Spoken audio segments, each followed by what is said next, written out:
நீண்ட நாட்கள் குழந்தை பேர் இல்லாத மிருகண்டு முனிவர் சிவனை வேண்டி தவம் செய்கிறார்.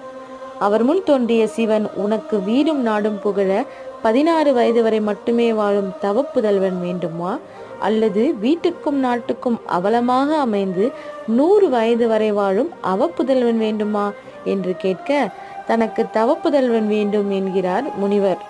சிவனின் வரத்தால் பிறந்த தன் குழந்தைக்கு மார்க்கண்டேயன் என்று பெயரிட்டு தீவிர சிவபக்தராகவே வளர்த்து வருகிறார் முனிவர். தன் 16ஆம் வயதில் தன் பிறப்பை பற்றி அறிந்த மார்க்கண்டேயன் சிவதவத்தை மேற்கொள்கிறான். யமதர்மன் தன் பாச கயிற்றால் அவன் உயிரை கவர சென்றபோது சிவலிங்கத்தை கட்டி கொள்கிறான் மார்க்கண்டேயன்.